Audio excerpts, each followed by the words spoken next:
கழக அமைப்புச் செயலாளர் மரியாதைக்குரிய அண்ணன் மலர்வேந்தன் அவர்கள்.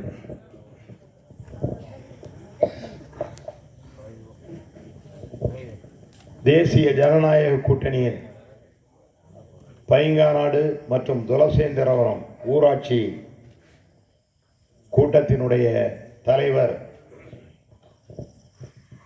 50 ஆண்டு கால அரசியல் வாழ்வில் அப்பழுக்கற்ற ஒரு அரசியல்வாதியாக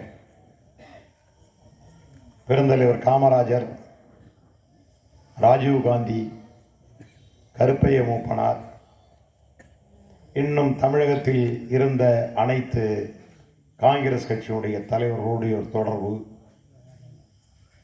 முத்தமிழறிஞர் கலைஞர் அவருடைய தொடர்பு, புரட்சித் தலைவர் எம்ஜிஆர் அவருடைய தொடர்பு, பேரறிஞர் அம்மா அவர்களாலே, மரியாதைக்குரிய அம்மா அவர்களாலே வேட்பாளராக நிறுத்தப்பட்ட தொடர்பு, ஒரு பெரிய அரசியல் வரலாற்றுக்கு சொந்தக்காரர். அண்ணன் மட்டுமல்ல, அவருடைய மைத்துனர் PV ராஜேந்திரன் அவர்கள் மயிலாடுதுறையிலே பாராளுமன்ற உறுப்பினர், வேதாரண்யத்திலே சட்டமன்ற உறுப்பினர். இப்படி ஒரு மிகப்பெரிய ஒரு சமுதாய நலன் கொண்ட சமூக தலைமுறையின் ஒருவராக திகழ்கிற, நம்முடைய பகுதிகளிலே போற்றப்படுகிற, பாராட்டப்படுகிற மரியாதைக்குரிய அண்ணன் சிவா ராஜமாணிக்கம் அவர்களே, இந்த நிகழ்ச்சியிலே கலந்து கொண்டு எனக்கு முன்னாலே நல்ல கருத்துக்களை எல்லாம் வழங்கி இருக்கிற இந்த பகுதியிலே மாவட்ட ஊராட்சி உறுப்பினர், மாவட்ட ஊராட்சியினுடைய துணைத் தலைவர், மாவட்ட அம்மா பேரவையினுடைய செயலாளர் என்கிற அந்த பொறுப்புகளை எல்லாம் அனைத்து இந்திய அண்ணா திராவிட முன்னேற்றக் கழகத்திலே பொறுப்பேற்று பல்வேறு நல்ல காரியங்களையும் செய்வதோடு, அவருடைய மாவட்ட ஊராட்சி துணைத் தலைவர் காலத்தில் நம்முடைய பகுதியிலே பல்வேறு திட்டங்களை எல்லாம் செயல்படுத்தி எந்த ஒரு அரசியல் விமர்சனங்களுக்கும் அப்பாற்பட்டு நம்ம தலுக்காக நடந்துக்குவார். யார்ட்டையும் கோவப்படவே மாட்டார். வாசிக்கிறாங்க எங்காவது போனால் கருப்பம் போனார பஞ்சாயத்து அனுப்புவது மாதிரி நம்ம முன்னாள் உணவுத்துறை அமைச்சர் மரியாதைக்குரிய RK அவர்கள் நம்ம வாசிக்கிறாமனை தான் முத்துப்பேட்டையில் பிரச்சனை இருக்க போய் பேசிட்டு வா, திருத்துறைப்பூண்டியில் பிரச்சனை இருக்க கட்சிக்காரவங்கள்ட்ட போய் பேசிட்டு வா. இப்படி நம்ம மாவட்டத்தில் இருக்கிற பல்வேறு பகுதிகளுக்கும் சென்று ஒரு சுமூகமான சூழ்நிலையை இந்த இயக்கத்திலே ஏற்படுத்துகிற ஒரு சாமர்த்தியமிக்க ஒரு தலைவர் என்னுடைய அன்பு தம்பி மரியாதைக்குரிய வாசிகராமன் அவர்களே. அதே போல் நம்முடைய அசோகன் அவர்கள் ஒன்றிய செயலாளர் இருந்ததற்கு பின்னாலே மிகச்சிறந்த முறையில் ஏறத்தாழ ஒரு 20-25 ஆண்டு காலமாக அனைத்து இந்திய அண்ணா திராவிட முன்னேற்றக் கழகத்தில் ஒருங்கிணைந்த ஒன்றிய செயலாளர், கிழக்கு மேற்கு இரண்டுக்கும் சேர்ந்த ஒன்றிய செயலாளர், அப்புறம் மேற்கு ஒன்றிய செயலாளர், நம்முடைய ஊராட்சி ஒன்றியத்தினுடைய துணை பெரும் தலைவர், இப்படி ஏழை எளிய மக்களுக்காக கேட்கிற அந்த குரலை எல்லாம் நிறைவேற்றி கொடுக்கிற மரியாதைக்குரிய அன்பு தம்பி. பல்வேறு காலகட்டங்களில் நாமெல்லாம் பிரிந்திருந்தும் கூட நம்மோடு உறவாடி நல்ல நிகழ்ச்சிகளுக்கு, அல்லது நான் ஒரு நேரத்தில் உடல்நிலை சரியில்லாமல் இருந்தப்போ கூட அவங்க 2 பேருமே என்னை வந்து பார்த்துட்டு போனாங்க. ஆனால் கட்சியில் நம்ம வெவ்வேறாக இருந்தோம். அந்த உறவு முறையோடு வந்து எல்லாம் பழம் வாங்கிட்டு வந்து வாசி தமிழ்ச்செல்வங்களாம் என்னை பார்த்துட்டு போனாங்க. அப்படிப்பட்ட உறவு முறைகளோடு கொண்டாடுகிற என்னுடைய தம்பி தமிழ்ச்செல்வம் அவர்களே, இந்த நிகழ்ச்சியிலே கலந்து கொண்டிருக்கிற நம்முடைய நெடுவக்கோட்டை ஊராட்சியினுடைய முன்னாள் தலைவர், ஒன்றிய குழு உறுப்பினர், கழகத்திலே பொதுக்குழு உறுப்பினராக சிறந்த முறையிலே பணியாற்றுகிற அன்பிற்கினிய சகோதரர் கலைவாணன் அவர்களே, மரியாதைக்குரிய அண்ணன் ஜெயபாண்டியன் அவர்களே, அதே போல் இந்த இயக்கத்திற்காக நான் எம்ஜிஆர் காலத்திலே நான் வந்து கட்சி, நான் 9வது படிச்சிருக்கும் போதே நான் அதிமுக 14-15 வயசுலே. அது மாதிரி இப்போ இன்றைக்கி ஒவ்வொரு கட்சி ஒவ்வொரு பேர் இருப்பாங்க. ஒரு குடும்பத்தில் 4 பேர் இருந்தால் அது மாதிரி இல்லாமல் எங்கள் குடும்பமே கட்சி தான். புரட்சித் தலைவர் எம்ஜிஆர் அவர்கள் இந்த ஊரோட முதல் கிளைக்கழகத்தினுடைய செயலாளர் அண்ணன் ஜெயபாண்டியன், அண்ணன் ராஜதுரை 2 பேரும் தான் அந்த நேரத்தில். அதுமாதிரி அசோகன் அவர்களே, தம்பி அசோகன் அவர்களே, அதே கூட என்னுடைய சகோதரர் தங்கமணி அவர்களே, அன்பிற்கினிய தம்பி செந்தமிழ் செல்வனை எடுத்துக்கொண்டாலும் ராதாகிருஷ்ணனாக இருக்கட்டும், யோகானந்தமாக இருக்கட்டும், அதே மாதிரி உதயகுமாராக இருக்கட்டும், எல்லாம் உங்களுக்கு தெரிஞ்ச நாங்கள்லாம் எப்படி வளர்ந்தோம் ஆளானோம் அப்படியெல்லாம் உங்களுக்கு நல்லா தெரியும்.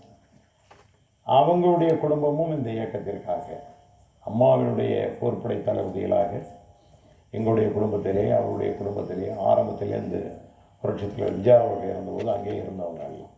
அதே மாதிரி தம்பி செந்தமிழ் செல்வன் அவர்களே, தம்பி சிவாஜி அவர்களே, அதே போல் தம்பி ஊராட்சி மன்றத்தினுடைய தலைவர் புருஷோத்மன் அவர்களே, தம்பி சுதாகரன் அவர்களே, பாரதிய ஜனதா கட்சியினுடைய மன்னார்குடி ஒன்றிய செயலாளர் மாப்பிள்ளை ராஜேஷ் அவர்களே, மரியாதைக்குரிய முன்னாள் ஊராட்சி மன்றத்தினுடைய துணைத் தலைவர் மாப்பிள்ளை வேல்முருகன் அவர்களே, முருகானந்தம் அவர்களே, பாலமுருகன் அவர்களே, அதே போல் கண்ணாரப்பேட்டையிலிருந்து இங்கே வருகை தந்திருக்கிற அன்பிற்கினிய தம்பி சிவபுண்ணியம் அவர்களே, அத்தான் மதியழகன் அவர்களே, முன்னாள் கூட்டுறவு வங்கியுடைய தலைவர் இயக்குனர் திரு மாமா ஜெயபால் அவர்களே, சங்கர் அவர்களே, முருகேசன் அவர்களே, அது மாதிரி இங்கே ஒவ்வொருத்தர் பேரை சொன்னாலும் எனக்கு ரொம்ப நாளியம். அதலசேந்திரபுரத்துலேருந்து செல்வராஜ் மூத்த உறுப்பினர்லாம் இங்கே வந்திருக்கிறாரு.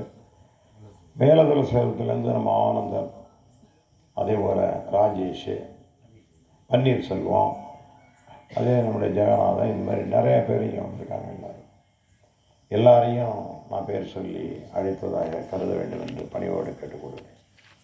இன்றைக்கு நம்முடைய வேட்பாளர் டைம் ஆகுது, 10 மணிக்குள்ளே நான் பேசி முடித்தா இன்னும் 10 நிமிஷம் பேசுவோம். வேட்பாளர் எஸ் காமராஜ் அவர்களை பற்றி உங்களுக்கு நல்லா தெரியும்.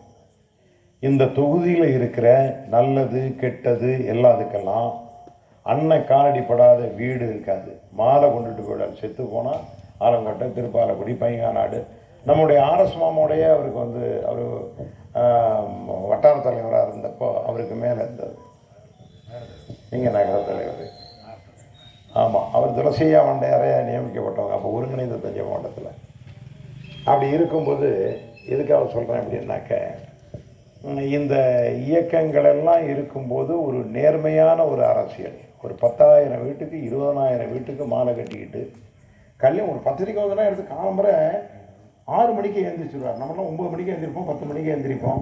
வேலை இல்லாட்டி போனால் சாயங்காலோட குடிப்போம் எழுந்திரிச்சு. அந்த கிடையாது.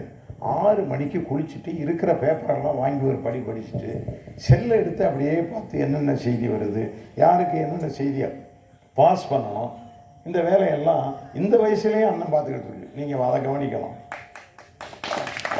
நம்ம 12 மணி ஆயிடுச்சுனாக்கா மறுநாள் 12 மணிக்கு தான் எழுந்திருப்போம், 10 மணிக்குனாலும் எழுந்திருப்போம், குடிக்க மாட்டோம், படுத்துருவோம். சுறுசுறுப்பான ஒரு நபர் தேனியை போகிறேன்னு அண்ணன் தான். என்னெல்லாம் பிடிச்சி இப்போ விரட்டிக்கிட்டு இருக்கிறாரு. என்ன பார்க்குறீங்க, என்ன பண்ணுறீங்க, போங்க வாங்க. அசோகன் என்ன பண்ணுறாரு, தமிழ்ச்செல்வன் வாங்க போகிறாரு, வாசிகராம் வாங்க போகிறாரு, என்ன பண்ணிகிட்டு இருக்காரு அப்படின்னு கேட்டுக்கிட்டே இருப்பார். ஒரு 10,000 பேர். ஆனால் இந்த துரதிர்ஷ்டம் என்னன்னா, 2011 நிற்கும் போது எங்கேயோ இருந்து வந்த ராஜா நின்று ஒரு 2,800 ஓட்டு வித்தியாசத்தில் ஜெயிச்சுட்டு போயிட்டார். பல்வேறு இடங்கள்லாம் அண்ணனுக்கு 100 ஓட்டு 50 ஓட்டு. நீங்கள் வாக்குகளை 300 பூத்து இருக்குது. ஒரு பூத்தில் 5 ஓட்டு நமக்கு குறைஞ்சதுன்னா 1,500 ஓட்டு குறையும். நீங்கள் அலட்சியமாகவே இருக்கக்கூடாது. ஒரு ஓட்டு தான் நான் போயிட்டு போ அப்படிலாம் இருக்கக்கூடாது. 10 ஓட்டு குறைஞ்சதுன்னா 3,000 ஓட்டு காலி. அதனால் அலட்சியப்படுத்தவே கூடாது. 2,800 ஓட்டில் அன்னைக்கு வாசிகை சொன்னது மாதிரி அதுதான். செலவுக்கு பணம் வந்தது, சில விஷயங்களை நகரத்தில் செய்திருந்தால் சரியாக இருந்திருக்கும். தலைமையிலேருந்து கேட்குறவங்க, அண்ணனுக்காக நம்ம நகரத்தில் ஒன்றும் செய்ய வேண்டியதில்லை, யாருக்கும் அண்ணனுக்காக செய்ய வேண்டியதில்லை. அவர் நிறைய இடத்துக்கு அண்ணன் மன்னார்குடிக்கு எம்ஜிஆர் எல்லாரும் ஓட்டு போட்டுருவாங்க. இல்லைங்க கொஞ்சம் ஏதாவது 100 200 அப்படி, அதெல்லாம் வேண்டாம் அப்படின்னா பணத்தை கொண்டு போய் திருப்பி கொடுத்துட்டு வர்றாரு அண்ணன்.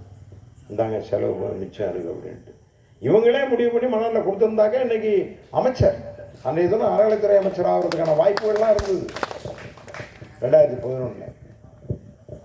ஆனால் அந்த வாய்ப்புகள் அதே மாதிரி நம்ம அதிமுக யாராக இருந்தாலும், நீங்கள் ஒரு வீட்டில் இது மாதிரி வயதானவங்க இறந்துட்டாங்க, இல்லை ஒரு விபத்து நடந்து போயிட்டு அப்படின்னு சொன்னால் எல்லாருக்கும் அந்த மென்டாலிட்டி இருக்கும். அவங்க வீட்டு துக்கத்துக்கு போயிடணும் நம்ம. அவங்ககிட்ட கல்யாணத்துக்கு பத்திரிக்கை வந்துட்டியா அப்படின்னு நம்ம நினைப்போம். பத்திரிக்கைலாம் வந்தால் தூக்கி அந்தாண்ட போட்டுட்டு போகிறவனுக்கு தான் ஓட்டு போட்டான் 2-3 தடவையாக. நல்லா சிந்திச்சு பார்க்கணும் நீங்கள். எஸ் காமராஜை பொறுத்தவரையில் என்ன அப்படின்னா, அதே மாதிரி ஆர்கே அன்னையிலேருந்து ஒரு காலேஜில் சேர்மனாக இருக்கிறதுலேருந்து என்ன பண்ணுவார்னா, பையனில் என்ன விஷயம், என்ன வளரு இந்த மாதிரி பத்திரிக்கை வந்திருக்கு, யார் அவர் தூக்கத்து, சரி 15 நாளாக இருந்தாலும் போயிட்டு வந்துடும் அப்படிம்பார். பரவாயில்ல எங்கே எங்கே பார்த்தாலும் அவர் அது ஒரு இது, அதில் ஒரு ஈடுபாடு இருக்குது, இல்லைன்னு நான் சொல்லலை. அதே மாதிரி நம்முடைய எஸ் காமராஜ் அவர்கள் எந்த நிகழ்ச்சியாக இருந்தாலும் சொல்லாமல் இருப்பார். நம்ம சொல்லக்கூடாது.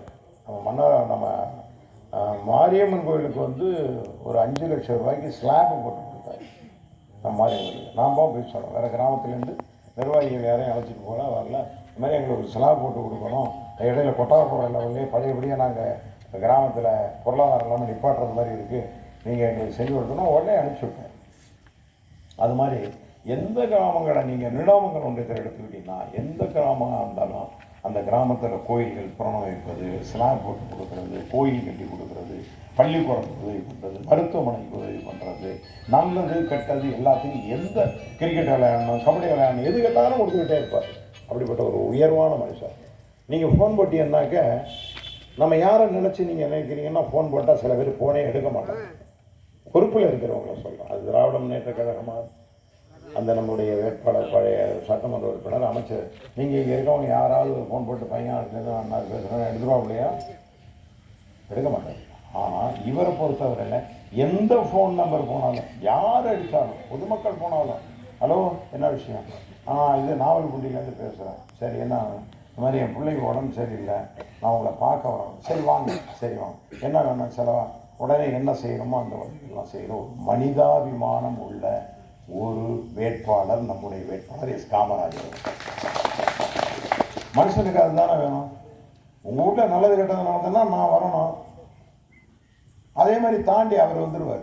அதனால் இப்போ எங்கள் வீட்டில் ஒரு நல்லது கெட்டதுன்னா நீங்கள் வந்துடுவீங்க, அன்றைக்கி மலர் நம்ம வீட்டுக்கு வந்துட்டு போனாரியா, அதனால் அவர் கல்யாணத்துக்கு நம்ம போய் ஆகுங்க நினைக்கிறோம். நம்ம அதெல்லாம் பற்றி கவலைப்படாது சிந்திக்கிற அளவுக்கோ எதிர்கட்சி வேட்பாளருக்கு நேரம் இல்லை, அப்படி தான் சொல்லணும். ஆகையினால 3 முறை சட்டமன்ற உறுப்பினர் அமைச்சரானவருக்கு தமிழ்நாட்டில் எங்கே வேணாலும் நிற்கலாம்.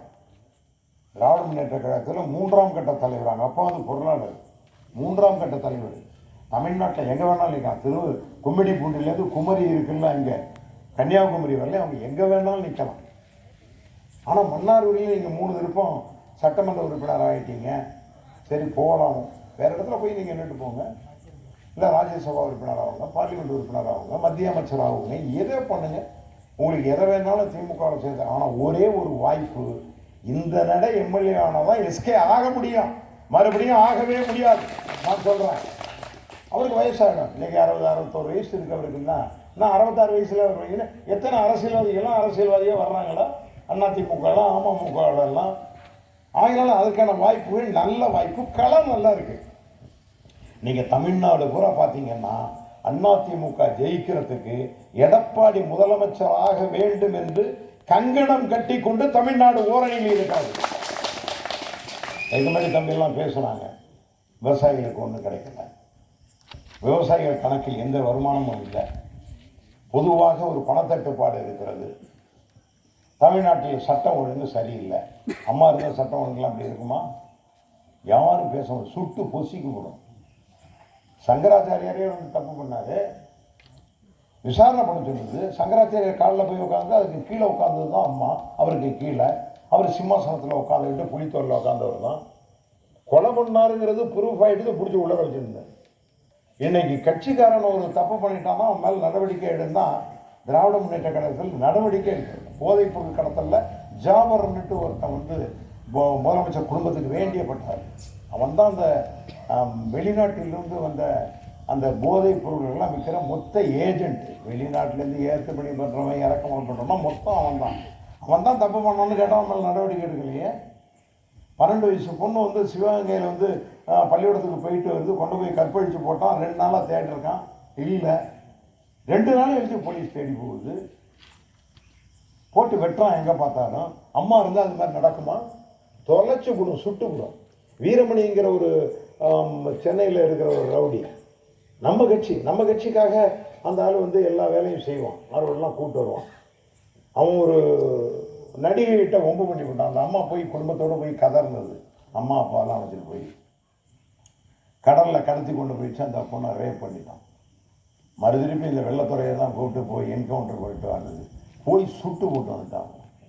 மிகப்பெரிய பண்ணையார். அது மாதிரி பண்ணையார் இங்கே யாருமே கிடையாது. நம்ம கூனியூர் பண்ண ஒரு காலத்தில் இருந்தது மாதிரி, பூண்டி வாண்டையார் பண்ண ஒரு மரத்தில் இருந்த மாதிரி அந்த வெங்கடேச பண்ணையார் தப்பு பண்ணிட்டாரு பஞ்சாயத்து பண்ணுறதுல. ஏழை குடும்பம் போய் கதறுது. என்னன்னே சொல்ல சுட்டு தான் வெளில கொண்டு வந்தாங்க. சுட்டு போட்டான். 5 கிலோமீட்டர் 6 கிலோமீட்டர் தூரத்துக்கு அவங்க சொந்த பட்டாப்பாங்களை தான் பஸ்ஸு போகுமா அடுத்த கிராமத்துக்கு. அப்பேற்பட்ட பணக்காரன். அம்மா மெயின் பண்ணவே இல்லை. அம்மா மாதிரி ஒரு இரும்பு பெண்மணி உலகத்திலேயே இல்லை. ஆனால் இப்போ நிரூபிச்சுட்டார் நம்முடைய எடப்பாடியார். இந்த கூட்டணி கட்சி விஷயத்திலேயே 169 சீட்டில் சென்றார். எங்களெல்லாம் 11 சீட்டு கொடுத்து நிப்பாட்டிடுங்கன்றார். பிஜேபிக்கு 27 சீட்டு நிப்பாட்டிடுங்கன்றார். எதுக்கு நான் சொன்னால், ஒரு வைராக்கியமான தலைமை இருக்கணும், ஒரு துணிச்சலான தலைமை இருக்கணும். எவ்வளவு போராடினாலும் இதை கூட்டணிக்குள்ளே இழுத்து.